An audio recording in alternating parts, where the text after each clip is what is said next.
Hello students. So today we are going to discuss some important MCQs for class 10th.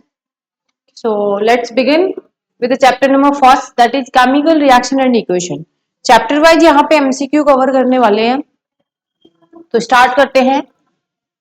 Chemical reaction and equation का first question है, विच of the following is a combination reaction. What is combination reaction? Combination reaction जब आपके दो molecule combine हो जाए तो उसको बोलेंगे आप कॉम्बिनेशन रिएक्शन. क्लियर है?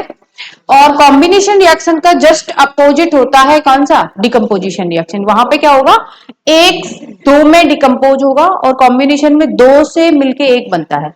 तो कुछ ऐसा देखेंगे हम. देखिए यहाँ पे ऊपर वाले में अगर मैं बात करूं तो एक मॉलिक्यूल टू में कन्वर्ट हुआ है, CaCO3 convert into CaO plus CO2. And आपसे पूछा है कॉम्बिनेशन का, and this is the example of decomposition reaction.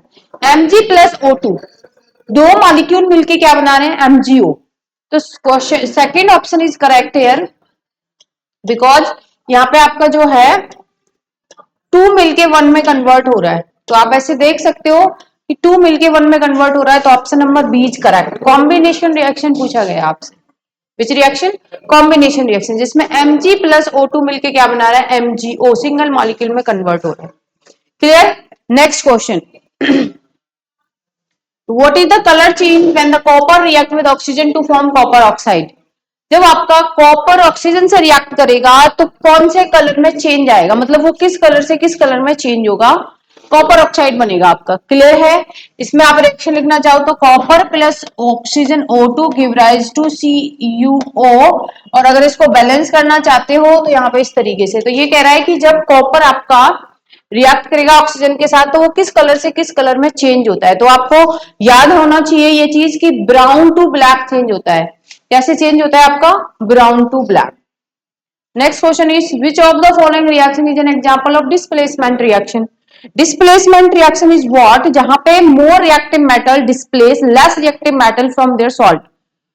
खुद के सॉल्ट से जो मोर रिएक्टिव मेटल होता है वो लेस रिएक्टिव मेटल को क्या कर देता है? डिस्प्लेस कर देता है. उसको बोलते हैं डिस्प्लेसमेंट रिएक्शन. ओके. तो अगर हम यहाँ पे बात करें NaOH plus HCl give rise to NaCl plus H2O, CuSO4 Zn give rise to ZnSO4, AgNO3 से डबल डिस्प्लेसमेंट रिएक्शन. अगर मुझे यहाँ पे देखना है तो यहाँ पे देखिए आप, this is CuSO4 and this is Zn. Zn is more reactive than Cu. Okay. Zn is more reactive than Cu, तो Zn replace Cu from their solution. Zn replace Cu from their solution. तो Zn ने इसको replace किया, बनाया ZnSO4 और Cu को यहाँ से क्या कर दिया? डिस्प्लेसमेंट. तो यहाँ पे जो हुआ है डिस्प्लेसमेंट हुआ है Cu का. तो this is the correct option of displacement reaction. Next question is the reaction KClO3 give rise to KCl plus O2 is an example of. आप देखिए एक मॉलिक्यूल आपका दो में कन्वर्ट हो रहा है. किसमें कन्वर्ट हो रहा है? दो में. कहने का मतलब डिकम्पोजिशन हो रहा है यहाँ पे. तो आप देख लीजिए कॉम्बिनेशन रिएक्शन हो नहीं सकता, डिकम्पोजिशन रिएक्शन है ये, डिस्प्लेसमेंट है नहीं, डबल डिस्प्लेसमेंट भी नहीं है. तो this is the example of combination reaction, वो sorry decomposition reaction. Option number B is correct. Now come to the next question. The presence of which gas turned lime water milky? आपसे पूछा है कि जो लाइम वाटर होता है वो milky. The presence of which gas turned lime water milky? Lime water जो होता है वो मिल्की में कन्वर्ट हो जाता है किस गैस की प्रेजेंस में? तो आपको मालूम होना चाहिए कि CO2 गैस की प्रेजेंस में आपका जो लाइम वाटर है वो मिल्की में कन्वर्ट हो जाता है. Is it clear? Next question. A balanced chemical equation follow the law. आपको मालूम होना चाहिए कि जो हम केमिकल रिएक्शन को बैलेंस करते हैं उसके अंदर कौन सा लॉ फॉलो होता है. तो लॉ जो फॉलो होता है वो होता है law of conservation of mass. कौन सा फॉलो होता है बेटा? कंजर्वेशन ऑफ मास का लॉ फॉलो होता है. यहाँ पे हम बोल सकते हैं कि रिएक्टेंट का मास और बनने वाले प्रोडक्ट का मास क्या होना चाहिए? इक्वल होना चाहिए. तब अगर मास इक्वल है तो हम बोल सकते हैं कि रिएक्शन कैसा है? बैलेंस्ड है. तो क्वेश्चन नंबर 6 का ए ऑप्शन आपका यहाँ से करेक्ट हो जाएगा.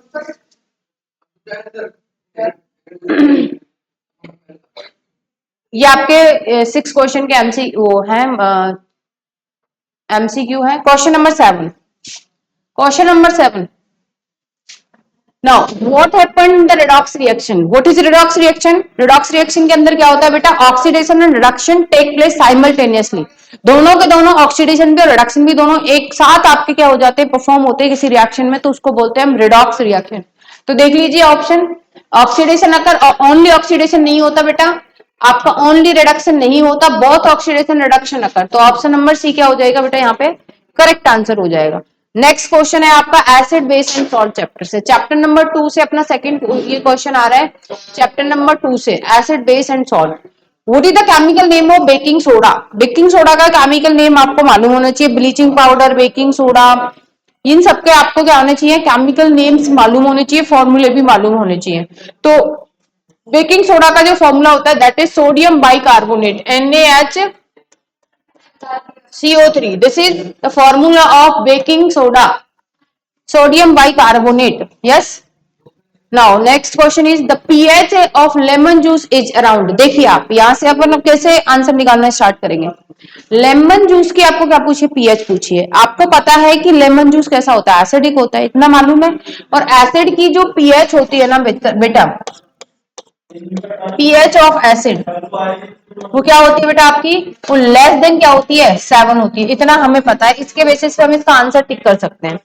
देखिए 9 जो है वो 7 से ऊपर है, हो नहीं सकता। 7 न्यूट्रल होता है, वो न्यूट्रल होता नहीं है लेमन जूस। 12 आपका हो नहीं सकता, बेसिक है, ये नहीं हो सकता, ये नहीं हो सकता, ये नहीं हो सकता। तो ऑप्शन नंबर कौन सा करेक्ट हो जाएगा? बी ऑप्शन करेक्ट हो जाएगा। क्लियर है? Now which of the following is an strong is a strong acid? Strong acid पूछा आपसे, तो देखिए एसिड तो ये भी है, ये भी है, और ये बेस है आपका। क्लियर है? और वाटर तो एम्फोटेरिक नेचर का होता है, मतलब एसिडिक बिहेवियर भी शो करता है और बेसिक बिहेवियर भी शो करता है। लेकिन अगर मैं यहाँ पे बात करूं इसकी HCl, it is the inorganic acid. ये ऑर्गेनिक एसिड है आपका, ये इनऑर्गेनिक एसिड है, और ये आपका क्या है? स्ट्रॉन्ग एसिड है। सबसे स्ट्रॉन्ग कौन सा है यहाँ पे? सबसे स्ट्रॉन्ग एसिड है आपका HCl। तो option number A is correct. Now next question, a base that dissolve in water is called. आपको पता है ऐसा बेस जो वाटर में डिसॉल्व हो जाए उस बेस को बोलते हैं एल्किलाई। क्या बोलते हैं बेटा? एल्किलाई। तो ऑप्शन नंबर बी यहां से करेक्ट हो जाएगा। नेक्स्ट, जो बेस में डिसॉल्व हो जाए उसको बोलते हैं हम एल्किलाई। एम्फोटेरिक जो एसिड और बेस दोनों की तरह रिएक्ट करे, एसिडिक को अलग टाइप का होता है आपका। तो यहाँ पे जो बेस किसमें डिसॉल्व हो जाए? वाटर में डिसॉल्व होता है, उसको क्या बोलते हैं? Alkaline. Next question, the reaction between acid and base, ये तो हमें मालूम है सबसे अच्छी इंपॉर्टेंट रिएक्शन होती है। और अगर कहीं पे कोई रिएक्शन हो रही है एसिड बेस, तो सबसे पहले एसिड बेस रिएक्शन होती है। तो एसिड बेस रिएक्शन कौन सी होती है बेटा? एसिड और बेस मिलके क्या बनाते हैं आपका? Acid plus base give rise to, acid plus base give rise to salt. Right? Acid base क्या मिलते हैं आपको? क्या देते हैं? सॉल्ट देते हैं। मतलब ये आपस में एक दूसरे को क्या करते हैं? न्यूट्रलाइज करते हैं। तो रिडॉक्स तो है नहीं है, डिस्प्लेसमेंट है नहीं, कॉम्बिनेशन है नहीं, तो किसका एग्जाम्पल है बेटा? ये एसिड बेस का रिएक्शन का एग्जाम्पल होता है, न्यूट्रलाइजेशन रिएक्शन का example. Now come to the next question, what is the chemical formula plaster of Paris? मैंने आपको बोला, आपको baking soda, washing soda, bleaching powder, आपका प्लास्टर ऑफ पेरिस, इनके फॉर्मूले आपको याद होने चाहिए। क्लियर है? तो यहां से अगर मैं chemical formula of plaster of Paris की बात करूं, तो chemical formula of plaster of Paris होता है CSO4.2H2O। Next, which gases evolve when acid react with metal? सबको पता है कि एसिड की अगर किसी मेटल के साथ रिएक्शन करा दो, this is metal, this is acid, give rise to ZnCl2 plus H2 gas. उसको बैलेंस करने के लिए हम यहाँ पे 2 का यूज करेंगे। क्लियर है सबको? तो जब भी आपको मेटल रिएक्ट विद एसिड का क्वेश्चन आएगा और गैस पूछी गई है, तो वहां पे आपकी कौन सी गैस होगी बेटा? हाइड्रोजन गैस होगी। तो option number B is correct.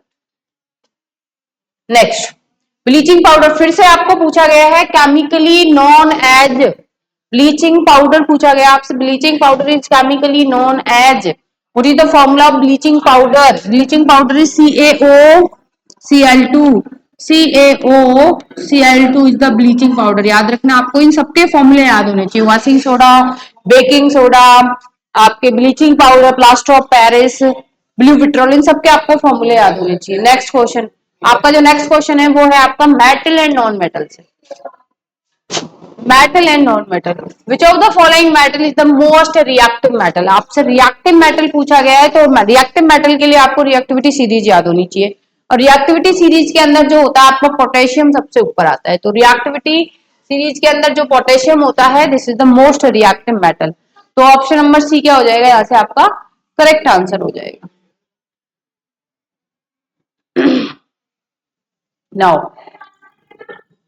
Question number 17, which metal is used for making electrical wire. आप सबको पता है इलेक्ट्रिकल वायर के अंदर कौन सा मेटल यूज किया जाता है, किस मेटल के वायर हम यहाँ पे यूज करते हैं, दैट इज कॉपर। किसके करते हैं बेटा, कॉपर। एल्यूमिनियम का भी कर सकते हैं लेकिन मोस्ट अप्रोप्रिएट आंसर इसमें क्या होगा, आपका कॉपर हो जाएगा।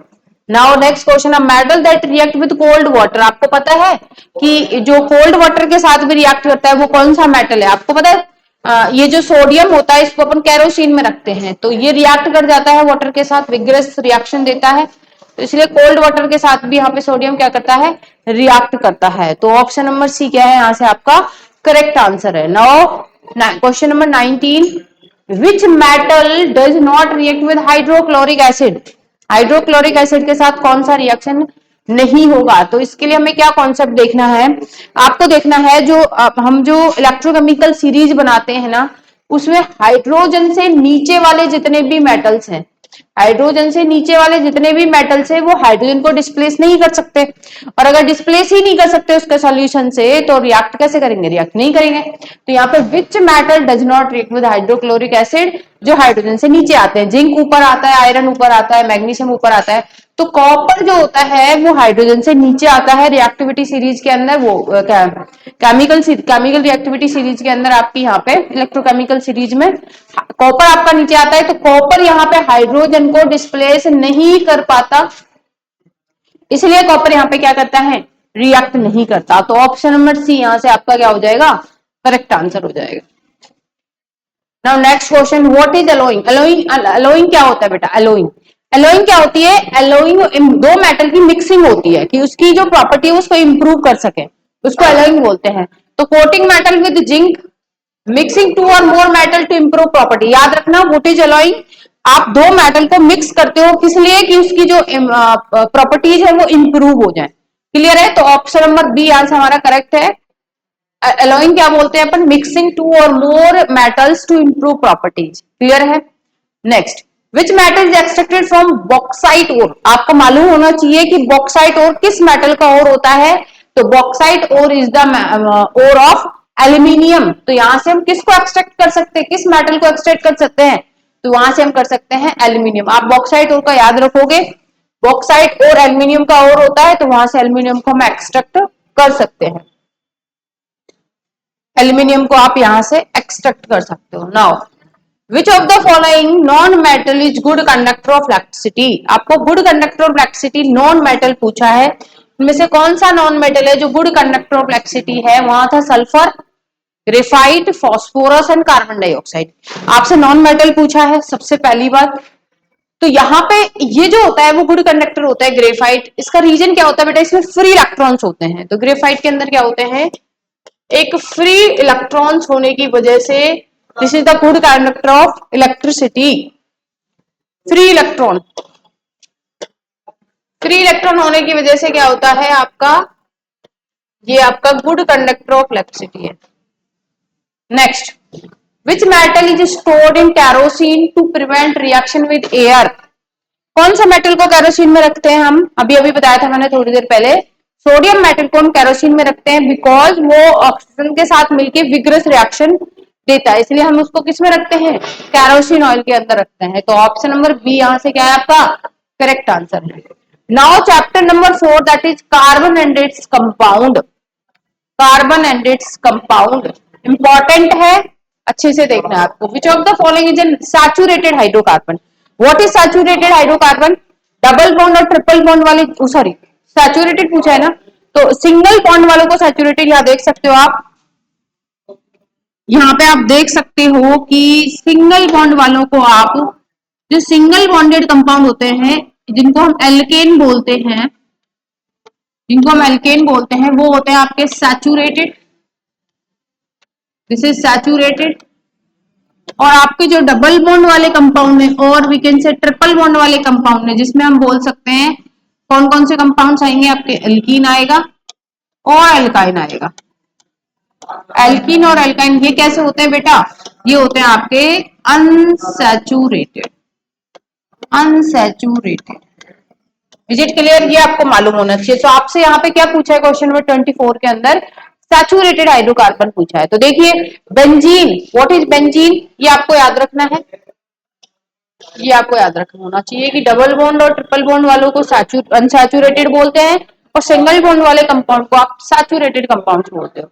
अब यहाँ पे हम देखेंगे कि इनमें से कौन सा डबल बॉन्ड है, कौन सा ट्रिपल बॉन्ड है। तो चेक कर लेते हैं हम, यहाँ से इसको रफ कर देते हैं।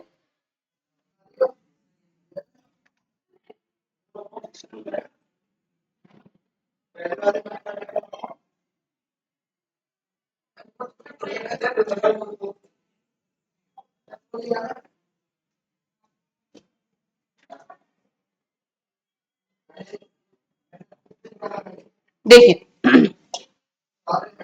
यहाँ पे हम चेक कर लेते हैं इथीन क्या होता है बेटा। इथीन होता है आपका CH2 double bond CH, this is ethene, means ये डबल बॉन्ड कंपाउंड है, ये अनसैचुरेटेड है।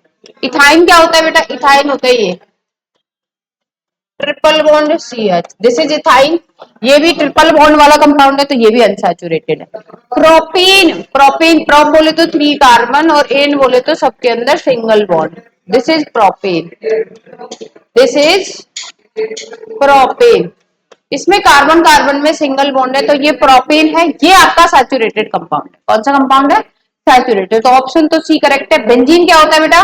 बेंजीन होता है कुछ इस टाइप का, दिस इज बेंजीन। और बेंजीन के अंदर 3 ट्रिपल बॉन्ड्स होते हैं। कितने होते हैं? 3 ट्रिपल बॉन्ड। तो ये भी किस कैटेगरी में आता है आपका? This is unsaturated, this is unsaturated,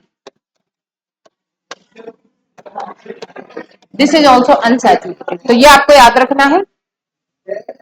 now come to next question.